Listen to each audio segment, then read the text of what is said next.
Hello student, आपका मेरे YouTube channel complete physics में स्वागत है। तो जो हमारी सीरीज चल रही थी स्पेक्ट्रोस्कोपी की, जिसमें हम यूवी विजुअल स्पेक्ट्रोस्कोपी के बारे में स्टडी कर रहे थे, लाइन बाय लाइन हम लोग स्टडी कर रहे थे, जिसमें हमने यूवी स्पेक्ट्रोस्कोपी का कंप्लीट स्टडी कर लिया था वुडवार्ड रूल तक, एरोमेटिक के लिए, कार्बोनिल के लिए, इन और इनॉल के लिए। बाकी उससे पहले हम लोग red shift, blue shift, hypsochromic shift, hypsochromic shift, bands के बारे में पढ़े थे, टाइप ऑफ इलेक्ट्रॉनिक ट्रांजिशन के बारे में पढ़े थे, लैम्बर्ट बियर लॉ पढ़े थे और उसमें हम लोग उसका रेंज पढ़े थे। आज की हमारी क्लास जो है उसमें है कि यूपी स्पेक्ट्रोस्कोपी में जो सिलेक्शन रूल होते हैं वह और ट्रांजिशन पर पोलैरिटी कैसे इफेक्ट करती है और इंट्रामॉलिक्यूलर हाइड्रोजन बॉन्डिंग और इंटरमॉलिक्यूलर हाइड्रोजन बॉन्डिंग किसको स्टेबलाइज करता है और डिस्टेबलाइज करता है। तो आज की जो मेन क्लास होगी उसमें हम लोग पढ़ेंगे सिलेक्शन रूल। ठीक है, तो हमारा मेन क्लास, हमारा जो फोकस है वो आज का वो है सिलेक्शन रूल पर। तो स्टार्ट करते हैं हम लोग सिलेक्शन रूल। सिलेक्शन रूल क्या होता है, एक मिनट के लिए थोड़ा फ्लैश लाइट बंद कर दिया जाए, क्योंकि आंख में चमक रहा है इसलिए फ्लैश लाइट बंद कर दी है। तो जो थ्योरेटिकली हम कह रहे थे कि sigma to sigma star, pi to pi star या एन टू सिग्मा स्टार या एन टू पाई स्टार जो ट्रांजिशन होता है यूवी स्पेक्ट्रोस्कोपी में, वो थ्योरेटिकली तो संभव है, बट जितने भी थ्योरेटिकल ट्रांजिशन हम लोग डिस्कस किए थे वह ओरिजिनली पॉसिबल नहीं है। तो उसको बनाने के लिए सिलेक्शन रूल अप्लाई किया गया। तो इसका स्टेटमेंट क्या है, इसको हम आपका नोट्स भी प्रोवाइड करा देंगे इसका। तो इसका नोट्स ये है, इसका स्टेटमेंट ये है कि some electronic transition which is theoretically possible but generally not observe, लेकिन वो वास्तव में पाया नहीं जाता है in UV visible spectroscopy. Therefore a selection rule is applied for predicting the observing transition. ठीक है, इसमें क्या है, जैसे दो रूल है। पहला कि ऐसे transitions which involves change in the spin quantum number या state, spin quantum number of an electron during the transition do not occur. That is, spin multiplicity must be retained। मतलब जब इलेक्ट्रॉन कोई excited state में जा रहा है तो जो ये ट्रांजिशन हो रहा है उसमें उसकी spin multiplicity must be retain, नहीं बदलनी चाहिए। मतलब अगर सिंगलेट है तो सिंगलेट में ही रहना चाहिए, ट्रिपलेट है तो ट्रिपलेट में ही रहना चाहिए, सिंगलेट से ट्रिपलेट में नहीं अलाउड है। इसका मतलब क्या है, singlet to triplet transition not allowed, पहला का रूल का मतलब है, यह सिलेक्शन रूल है। दूसरा, ट्रांजिशन बिटवीन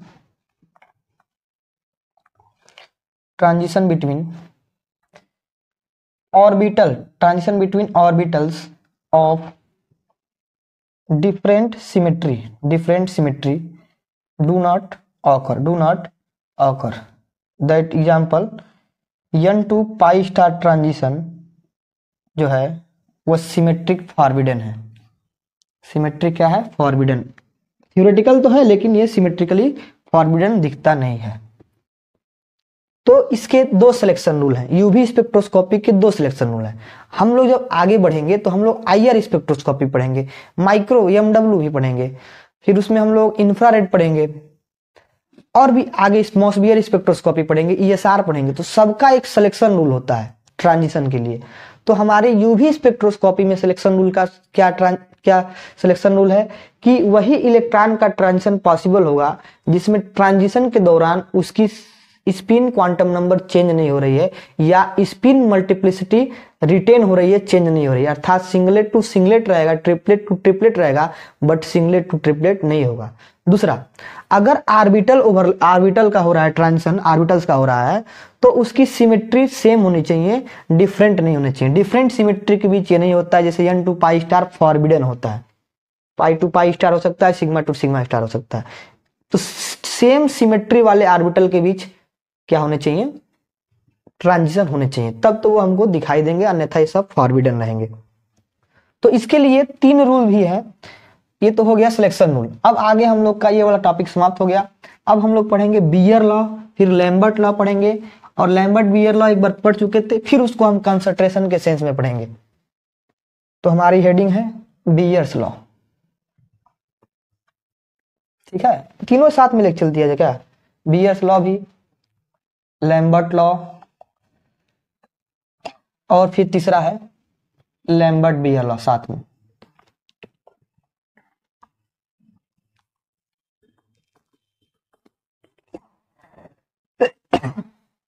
सॉरी, थोड़ा खांसी है, ठंडी का मौसम है। तो देखते हैं बियर लॉ क्या होता है। तो Beer law, Lambert Beer law already पढ़ा चुके थे, बट बियर लॉ और लैम्बर्ट लॉ अलग अलग है, फिर इन दोनों का एक मिक्सचर है।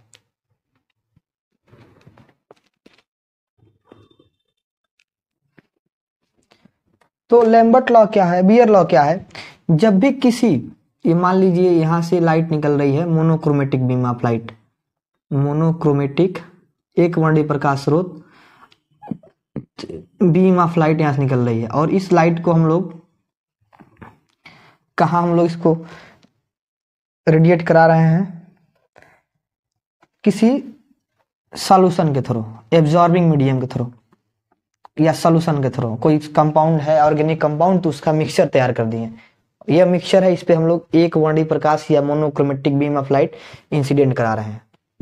तो क्या होता है इस रूल के हिसाब से कि जो एब्जॉर्बेंस होती है, ठीक है, वह absorbance is directly proportional to the concentration of solution.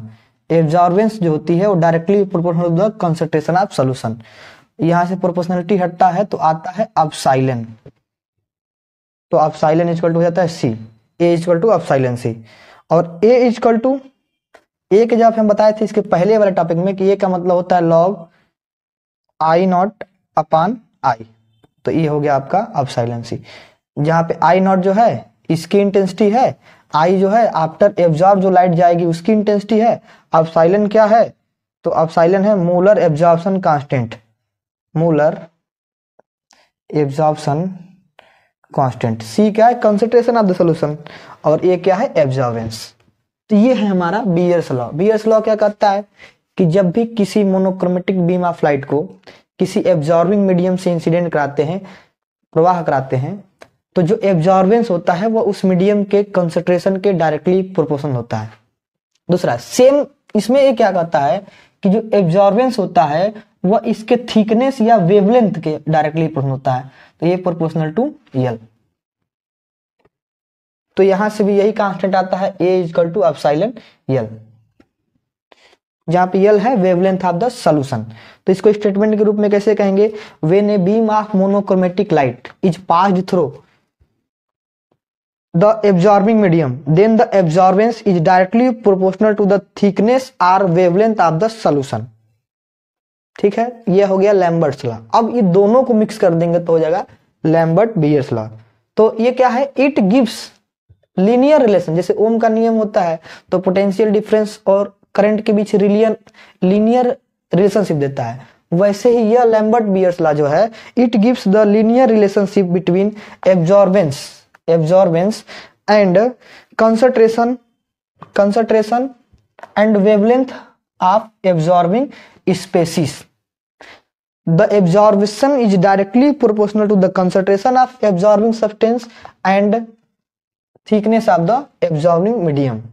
इसके थिकनेस के और इसके कंसंट्रेशन के डायरेक्टली प्रोपोर्शनल होता है, इसी को ही कहा जाता है लैम्बर्ट बियर्स लॉ, जो कि हम इसको एक और तरीके से पढ़ा दिए हैं already, Lambert Beer's law, log I naught upon I directly proportional to, ये पढ़ाया जा चुका है।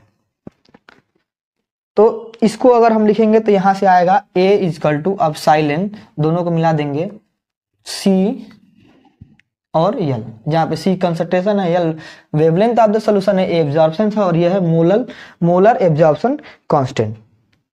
इसका नोट्स भी आपको हम दे दे रहे हैं साथ में, क्योंकि नोट्स आपको साथ में, इसका आप नोट्स ले लीजिए। बीयर्स लॉ है ये, उसके बाद से लैम्बर्ट्स लॉ, लैम्बर्ट्स लॉ हो गया आपका, फिर लैम्बर्ट्स बीयर लॉ।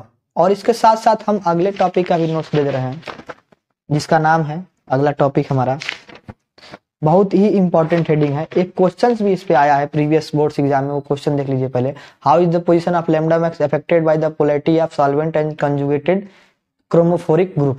इसका आंसर हम आपको भी एक्सप्लेन करेंगे, थोड़ा बड़ा है। तो ये है factors affecting the polarity of UV absorption band. पूरा आप इसका नोट्स ले लीजिए,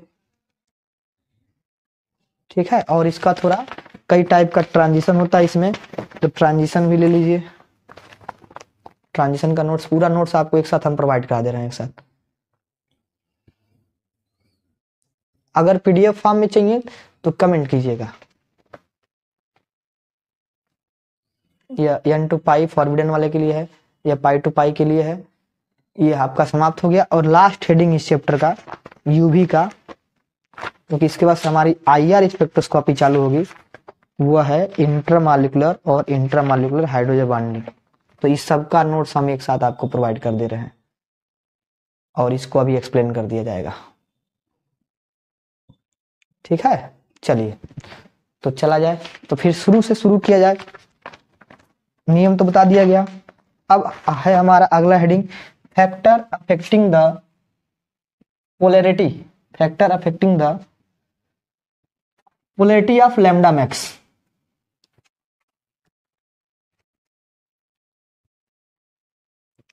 फैक्टर अफेक्टिंग द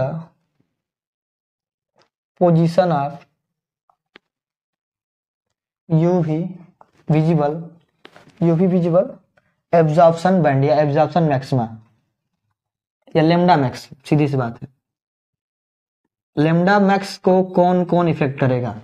तो सबसे पहला है हमारा इसका इफेक्ट ऑफ सॉल्वेंट, बहुत ही इंपॉर्टेंट है। सॉल्वेंट कैसे लैम्डा मैक्स को चेंज करता है, अल्टर करता है, तो इसको थोड़ा एक्सप्लेन कर दिया जाए। तो जो एब्जॉर्बिंग मटेरियल है, जो ऑर्गेनिक मटेरियल है, जब उसको हम किसी सॉल्वेंट में डिजोल्व करते हैं, तो सॉल्वेंट में डिजोल्व करने पर सॉल्वेंट के मॉलिक्यूल के साथ इसके क्रोमोफोर का इंटरेक्शन होता है। जैसे मान लीजिए इस कंपाउंड का हमने लैम्डा मैक्स निकाला था, इस पे मान लीजिए यहाँ पर OH लगा दिया गया, यह कार्बोनिल वाला हो गया, कीटोन ऐसे था, डबल सिंगल ये हो गया। यहाँ पे OH ग्रुप लगा दिया, ये हमारा कंपाउंड है। इस कंपाउंड का सॉल्यूशन हमने बनाया बाय द H2O। तो ये H2O के मॉलिक्यूल के साथ इसके क्रोमोफोर क्या करेंगे, इंटरेक्ट करेंगे। क्या करेंगे, इंटरेक्ट करेंगे। और इंटरेक्ट करने के बाद हो सकता है कि इसके मॉलिक्यूल इसको स्टेबलाइज कर दे या डिस्टेबलाइज कर दे, वो अलग अलग कंडीशन पे डिपेंड कर रहा है। ये तो एक एग्जांपल के रूप में लिया गया है। तो जब ये स्टेबलाइज करेगा और डिस्टेबलाइज करेगा आफ्टर इंटरेक्शन, तो इसकी जो एब्जॉर्प्शन बैंड है वो हायर वेवलेंथ या शॉर्टर वेवलेंथ की ओर शिफ्ट कर जाएगी। सिंपल सा एक फंडामेंटल ये कहानी है। क्या कह रहे हैं कि जब एब्जॉर्बिंग मटेरियल किसी सॉल्वेंट में डिजोल्व किया जाता है, तो सॉल्वेंट से इसके क्रोमोफोर इंटरेक्ट करते हैं, और आफ्टर इंटरेक्ट हो सकता है वो स्टेबलाइज करे या डिस्टेबलाइज करे। तो इन दोनों केस में हो सकता है कि किसी केस में आपका उसका लैम्डा एक मैक्स शिफ्ट कर जाए हायर वेवलेंथ की ओर, या क्या कर जाए, क्योंकि देखिए E इक्वल टू होता है H न्यू और E इक्वल टू होता है SC बाई लैम्डा। तो अगर स्टेबलाइज कर रहा है तो इसकी एनर्जी कम हो रही है, एनर्जी कम हो रही है तो वेवलेंथ ज्यादा हो रहा है, यानी स्टेबलाइज करेगा तो वेवलेंथ हायर की ओर शिफ्ट करेगा, और डिस्टेबलाइज करेगा तो एनर्जी ज्यादा होगा, एनर्जी ज्यादा होगा तो वेवलेंथ आपका क्या हो जाएगा, कम हो जाएगा। तो डिस्टेबलाइज कर रहा है तो एनर्जी ज्यादा होगा, लैम्डा लोअर की ओर शिफ्ट कर जाएगा। सिंपल सी ये बात है। तो ये देखा गया कि जो नेचर ऑफ इंटरेक्शन है पार्टिकुलर सॉल्वेंट का, उस पे सारा चीज क्रोमोफोर से डिपेंड कर रहा है। तो ये यूजुअली देखा गया है कि जो इथेनॉल सॉल्यूशन होते हैं, मतलब H2O की जगह पर हम इथेनॉल ले रहे हैं, C2H5OH सॉल्वेंट के रूप में ले रहे हैं, तो इथेनॉल सॉल्यूशन जो होते हैं वह क्या करते हैं, वह मैक्सिमा को या लैम्डा मैक्स को हाइयर वेवलेंथ की ओर शिफ्ट करते हैं। क्या करते हैं? हाइयर वेवलेंथ की ओर शिफ्ट करते हैं। कौन? एथेनॉल। और क्यों करते हैं? इसका रीजन है कि वो हाइड्रोजन बॉन्ड बनाते हैं। तो एथेनॉल और वाटर जो होते हैं दोनों ड्यू टू हाइड्रोजन बॉन्ड के कारण स्टेबलाइज करते हैं, एनर्जी कम होती है, लैम्डा बढ़ जाता है, यानी हाइयर वेवलेंथ की ओर शिफ्ट करते हैं। तो ये चीज यूजुअली देखा गया है। इसको और क्लियरली समझा जाए तो कहने का मतलब ये तो आपको थ्योरी समझ आ गया कि सॉल्वेंट के मॉलिक्यूल अगर क्रोमोफोर से इंटरेक्ट कर रहे हैं तो क्रोमोफोर को वो क्या कर सकते हैं? स्टेबलाइज कर सकते हैं, डिस्टेबलाइज कर सकते हैं। स्टेबलाइज कर रहे हैं तो एनर्जी कम होगी, लैम्डा ज्यादा होगा। डिस्टेबलाइज कर रहे हैं, एनर्जी ज्यादा होगा, लैम्डा कम होगा।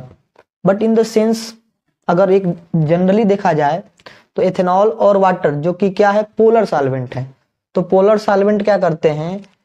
वो उसके साथ हाइड्रोजन बॉन्ड बनाते हैं। तो ड्यू टू हाइड्रोजन बॉन्ड ये स्टेबलाइज कर रहा है, हाइड्रोजन बॉन्ड के कारण स्टेबल होता है मॉलिक्यूल। तो लैम्डा मैक्स क्या हो रहा है? हाइयर वेवलेंथ की ओर शिफ्ट हो रहा है। अब इसको और थोड़ा डीपली स्टडी करें तो जो पोलैरिटी होती है क्रोमोफोर्स की, उसमें ग्राउंड स्टेट और एक्साइटेड स्टेट की अलग अलग होती है। समझ रहे हैं? जो कोई मॉलिक्यूल है तो उसकी पोलैरिटी ग्राउंड स्टेट और हाइयर स्टेट की डिफरेंट होती है। तो since polarity of ground state and electronic state या excited state of chromophores are different, hence a change in solvent polarity, अगर सॉल्वेंट में पोलैरिटी चेंज कर रहे हैं तो वो क्या कर रहा है? वह उसके एनर्जी गैप को चेंज करेगा। समझ रहे हैं आप? मतलब कोई क्रोमोफोर है तो इसका ये E1 है, या ये कह सकते हैं ग्राउंड स्टेट का एनर्जी है, और ये हाइयर एनर्जी स्टेट है, एक्साइटेड स्टेट है। अब इस मॉलिक्यूल को अगर हम किसी सॉल्वेंट में रख रहे हैं तो वो सॉल्वेंट इसके एनर्जी गैप को यानी डेल ई को बढ़ा भी सकता है और घटा भी सकता है। तो क्रोमोफोर्स के इलेक्ट्रॉनिक गैप को, इलेक्ट्रॉनिक एनर्जी डेल ई को, यानी इन दोनों के बीच के डिफरेंस को चेंज कर देगा। जब चेंज करेगा तो लैम्डा भी चेंज होना ही है इस फार्मूले से। तो हाईली प्योर और non polar solvent, highly pure और नॉन पोलर सॉल्वेंट, पोलर नहीं, जैसे हाइड्रोकार्बन नॉन पोलर होते हैं, उस पर कोई चार्ज नहीं होता। ये देखा गया, एक तो अभी जनरली देख लिए। अब हम कह रहे हैं कि जो highly pure and non polar solvent, जैसे एथेन हो गया, बेंजीन हो गया, नॉन पोलर सॉल्वेंट, जैसे बेंजीन मान लीजिए, हाइड्रोकार्बन किसमें आ जाएंगे? हाइड्रोकार्बन पे कोई भी चार्ज नहीं होता है, सी होते हैं, यहाँ कोई चार्ज है, सबकी इलेक्ट्रॉनिक सेम है। तो इस पे ना कोई पार्शियल निगेटिव ना पार्शियल पॉजिटिव, है नहीं। तो जब है नहीं तो ये पोलर ही नहीं है। तो highly pure and non polar solvent like hydrocarbon, यह देखा गया, do not interact with solute molecule either in ground state और इन एक्साइटेड स्टेट। यह सॉल्यूट मॉलिक्यूल के न ग्राउंड स्टेट को स्टेबलाइज कर रहे हैं न एक्साइटेड स्टेट को स्टेबलाइज कर रहे हैं। यह देखा गया कि generally highly pure and non polar solvent does not interact with ground state and excited state of the solute molecule or chromophores. ठीक है, मॉलिक्यूल के न ग्राउंड स्टेट से न एक्साइटेड स्टेट को न स्टेबलाइज कर रहे हैं न डिस्टेबलाइज कर रहे हैं। हाउएवर, ये तो सिंपल है, खत्म हो गया प्योर सॉल्वेंट के लिए। लेकिन ये देखा गया कि जो प्योर पोलर सॉल्वेंट है, जैसे ethanol C2H5OH, CH3 CH2OH, oxygen की इलेक्ट्रॉनिक ज्यादा है तो इस पे पार्शियल निगेटिव, इस पे पार्शियल पॉजिटिव। या वाटर की ही बात करें तो निगेटिव पार्शियल पॉजिटिव यहाँ होता है। तो हाईली प्योर सॉल्वेंट जो होते हैं सच एज वाटर और एल्कोहल में स्टेबलाइज और डिस्टेबलाइज, ये दोनों को या तो स्टेबलाइज भी कर सकते हैं या क्या कर सकते हैं? डिस्टेबलाइज कर सकते हैं। ये डिपेंड कर रहा है सॉल्यूट मॉलिक्यूल के नेचर पर। किस पे डिपेंड कर रहा है? सॉल्यूट मॉलिक्यूल के नेचर पे, कि वो मॉलिक्यूल कैसा है, एल्केन है, एल्कीन है, कैसा है, डाइन है, इनोल है, बेंजीन कैसा है, उस पर डिपेंड कर रहा है। तो जिसके कारण जब चेंज करेगा तो फिर लैम्डा मैक्स जो हम कैलकुलेट कर रहे हैं, रिकॉर्डेड कर रहे हैं, उससे डिफरेंट आएगा सॉल्वेंट के प्रेजेंस में। तो यह देखा जाएगा तो ये 4 टाइप के होते हैं। कितने टाइप के होते हैं? 4 टाइप के। एक बार समराइज कर दें इसको, हम कॉम्प्लिकेट ना किया जाए। क्या बोल रहे हैं कि जो लैम्डा मैक्स होती है वो सॉल्वेंट के कारण डिफर हो सकती है। क्यों डिफर हो सकती है? क्योंकि जो सॉल्वेंट के मॉलिक्यूल हैं वह हमारे एब्जॉर्बिंग मटेरियल से या हमारे कंपाउंड से इंटरेक्ट कर सकता है, क्रोमोफोर से इंटरेक्ट कर सकता है और उसको ग्राउंड स्टेट को और इलेक्ट्रॉनिक स्टेट को स्टेबलाइज डिस्टेबलाइज करेगा, जिससे इसकी एनर्जी डिफरेंस बढ़ या ज्यादा हो सकती है। कम होगी तो लेमडा बढ़ेगा, कम होगी तो स्टेबलाइज हो रहा है, स्टेबलाइज हो रहा है तो बढ़ेगा, ज्यादा होगा तो डिस्टेबलाइज हो रहा है मतलब घटेगा lambda max. But in the case आप दो प्रकार के सॉल्वेंट होते हैं, एक पोलर एक नॉन पोलर। तो पोलर सॉल्वेंट ही कर सकता है, नॉन पोलर सॉल्वेंट ये काम नहीं कर सकता, नहीं करता है। तो इसमें चार टाइप के ट्रांजिशन है, ये चार टाइप के क्रोमोफोर्स कह सकते हैं, चार टाइप के हो सकते हैं इसमें। पहला है आपका pi to pi transition. Pi to pi transition में क्या इफेक्ट पड़ेगा? तो pi to pi transition state में पहले से ही गोल जो होता है,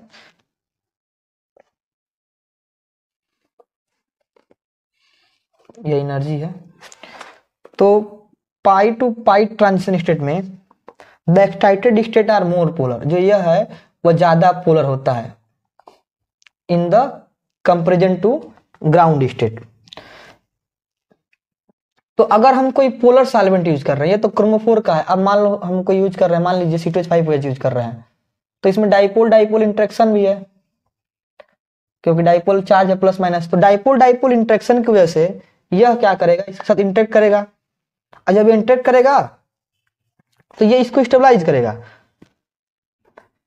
और इंटरेक्शन के कारण यह जो है reduce the energy of the excited state. तो यह जब इससे इंटरेक्ट करेगा तो इसकी एनर्जी को कम कर देगा, मतलब एनर्जी गैप को कम कर देगा। तो यहां पर तो कोई सॉल्वेंट इंटरेक्शन नहीं है, नो सॉल्वेंट इंटरेक्शन, लेकिन जैसे ही इंटरेक्ट किया तो इसकी एनर्जी को कुछ स्टेबलाइज कर दिया, क्योंकि ये ज्यादा पोलर है और ये उतना ही रहेगा, थोड़ा सा शिफ्ट भी कर सकता है। तो देखिए एनर्जी गैप कम हो गया, डेल ई का मान कम हो गया। जब डेल ई का मान कम हो गया, मॉलिक्यूल स्टेबलाइज हो गया, तो इससे क्या हो गया, एससी बाई लेमडा से यह ज्यादा, यानी लेमडा मैक्स का मान हाइयर वेवलेंथ की ओर शिफ्ट कर गया in case of pi to pi transition, मतलब रेड शिफ्ट। अगर इसी को हम किसी पोलर सॉल्वेंट के बजाय नॉन पोलर सॉल्वेंट में अगर रखें, जैसे हेक्सेन में, तो हेक्सेन में यह होगा, हेक्सेन में कोई इंटरेक्शन ही नहीं होगा, तो हेक्सेन में जो होगा आपका लेमडा मैक्स कम होगा। समझ रहे हैं? जैसे कोई एक मॉलिक्यूल लिए जिसमें पाई टू पाई ट्रांजिशन हो रहा है, और उस मॉलिक्यूल को हम लोग यूवी का बात कर रहे हैं, यूवी लाइट पे वो ट्रांजिशन दिख रहा है, बट उन द केस अगर उसको हम किसी हेक्सेन वाले में सॉल्यूशन में अगर डिजोल्व कर रहे हैं, हेक्सेन सॉल्वेंट में यूज कर रहे हैं, तो आपका लेमडा मैक्स जो कैलकुलेटेड है वही निकलेगा theoretically. But in the case अगर उसको हम किसी सॉल्वेंट में यूज कर रहे हैं जो उसको स्टेबलाइज कर रहा है, जैसे इथेनॉल में डाइपोल डाइपोल अट्रैक्शन के कारण ये इसकी एनर्जी गैप को कम कर रहा है, तो उससे क्या होगा, उसकी लेमडा मैक्स जो है हाइयर वेवलेंथ की ओर शिफ्ट कर गई, क्योंकि मॉलिक्यूल स्टेबलाइज हो गया due to the solvent. Solvent interaction हुआ इसमें सॉल्वेंट इंटरेक्शन नहीं हुआ। तो यहां लिख देंगे पोलर सॉल्वेंट इंटरेक्शन। इसका नोट्स तो आपको दे दिए हैं, अभी दिखाए थे हम, तो आप समझ गए होंगे।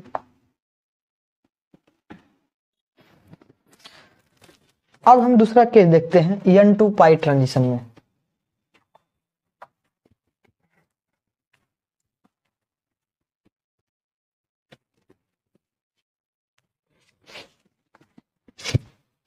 तो N2 पाई ट्रांजिशन में क्या होता है, द पोलर सॉल्वेंट जो होते हैं, जैसे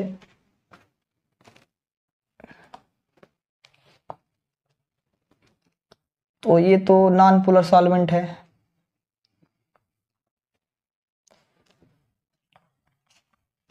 तो होता क्या है N2 पाई में, एक मिनट थोड़ा इसको गैप कर दे आपको।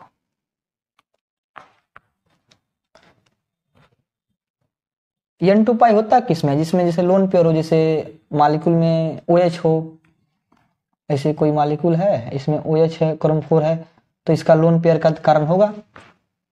तो मान लीजिए हम किससे करा रहे हैं, C2H5OH से करा रहे हैं, तो ये OH जो है इसके साथ हाइड्रोजन बॉन्ड बनाएगा, ऑक्सीजन इसके, और ये इसके हाइड्रोजन बॉन्ड बनाएगा, तो इसके N को यानी लोन पेयर को स्टेबलाइज कर दिया, तो स्टेबलाइज कर दिया, इसकी एनर्जी कम हो गई, यानी नॉन पोलर सॉल्वेंट तो कुछ नहीं करेगा, लेकिन अगर पोलर सॉल्वेंट यूज कर रहे हैं तो वो ग्राउंड स्टेट को क्या करता है, स्टेबलाइज करता है in comparison to pi star. तो पाई स्टार को नहीं करता है बल्कि एन को करता है, तो इससे इसकी एनर्जी क्या हो जाती है, कम हो जाती है, और इसकी एनर्जी वही रहा।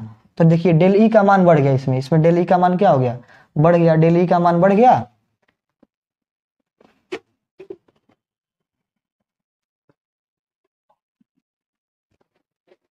तो डेल ई का मान बढ़ गया, तो एस सी अपान लेमडा से डेल ई का मान बढ़ा तो इसका मान कम हो गया, यानी वेवलेंथ जो है शॉर्टर वेवलेंथ की ओर क्या कर गई, शिफ्ट कर गई। तो क्या लिखेंगे इसमें, in case of n to pi star transition the polar solvent form hydrogen bond with ground state then the excited state, ज्यादा बनाएगा इसके साथ और इसको स्टेबलाइज करेगा।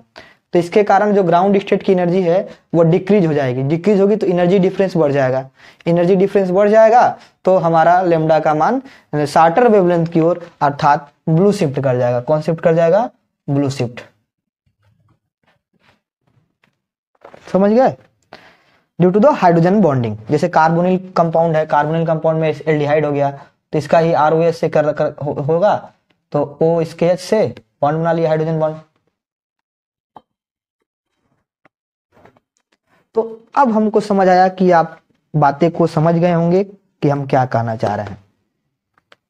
समझ आया आप लोग को, सॉल्वेंट के जो मॉलिक्यूल होते हैं वह हमारे क्रोमोफोर के एक्साइटेड स्टेट या ग्राउंड स्टेट को स्टेबलाइज कर सकते हैं, जिससे उसकी एनर्जी गैप बढ़ती है या घटती है। तो एनर्जी गैप बढ़ेगी तो लेमडा घटेगा, और एनर्जी गैप बढ़ेगी तो लेमडा बढ़ेगा। इसका मतलब क्या हो रहा है कि अभी polar solvent, non polar solvent नहीं, पोलर सॉल्वेंट केवल, जैसे बेंजीन उंजीन नहीं कर पाएगा क्योंकि वो उससे करेगा नहीं, इंटरेक्ट ही नहीं करेगा। तो ये हमारा टॉपिक समाप्त हो गया। तीसरा है इंटरमॉलिक्यूलर हाइड्रोजन बॉन्डिंग और इंट्रामॉलिक्यूलर हाइड्रोजन बॉन्डिंग, ये हमारा लास्ट टॉपिक है यूवी का। तो हम पाइप टू पाई स्टार में ही चले जाए फिर से।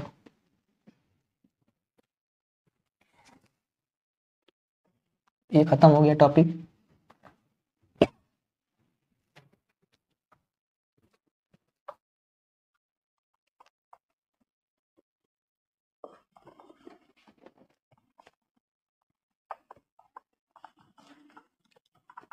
पाई टू पाई स्टार में क्या होता है, ये ज्यादा पोलर होता है पाई टू पाई स्टार में, और एन टू पाई स्टार में यन ज्यादा पोलर होता है, मोर पोलर।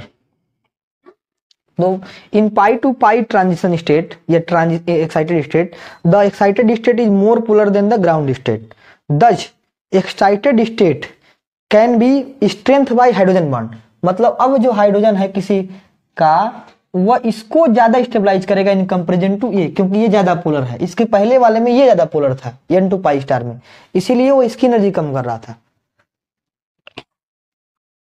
तो जब एक्साइटेड स्टेट जब स्टेबलाइज होगा तो यह क्या करेगा, इसकी वेवलेंथ जो होगी, ये एनर्जी गैप कम होगी, एनर्जी गैप कम हुई तो लेमडा बढ़ जाएगा, तो ये क्या करेगा, रेड शिफ्ट देगा। क्या देगा, रेड शिफ्ट। तो ये आपको समझना है। अब एक और चीज देखिए, जो अब साइलेंट मैक्स होता है या लेमडा मैक्स होता है आर्थो पोजीशन का, वह ज्यादा होता है पैरा पोजीशन से।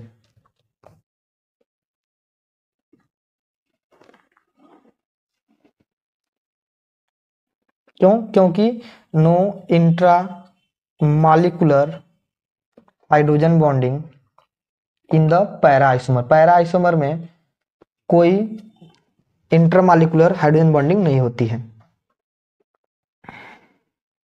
तो ortho isomer are better intermolecular hydrogen bonding, जो आर्थो आइसोमर होते हैं वह बेटर आइसोमर होते, बेटर इंटरमॉलिक्यूलर अट्रैक्ट करते हैं एक्साइटेड स्टेट में, और ज्यादा वो एक्साइट करते हैं ग्राउंड स्टेट से, जिससे उसकी ट्रांजिशन एनर्जी क्या हो जाती है, कम हो जाती है, डेली का मान घट जाता है, डेली का मान घट जाता है तो क्या हो जाता है, उसका वेवलेंथ हाइयर की ओर शिफ्ट हो जाता है। और इसमें कुछ कलर, भाई कलर भी हैं सब, तो कलर ही बता दिया जाए।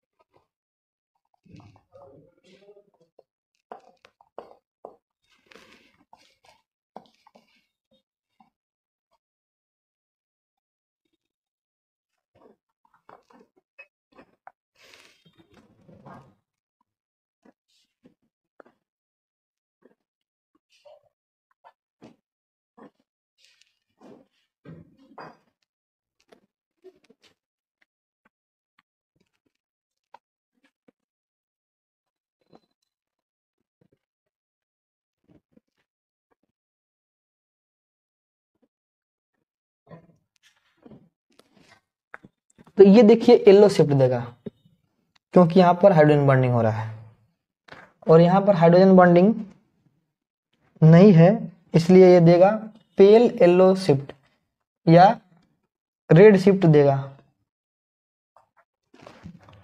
यह देगा येलो और ये देगा पेल येलो, हल्का पीला शिफ्ट, ड्यू टू द यहाँ पे हाइड्रोजन बॉन्डिंग और यहाँ पे भी हाइड्रोजन बॉन्डिंग बन रहा है इसी कारण, इंटरमॉलिक्यूलर।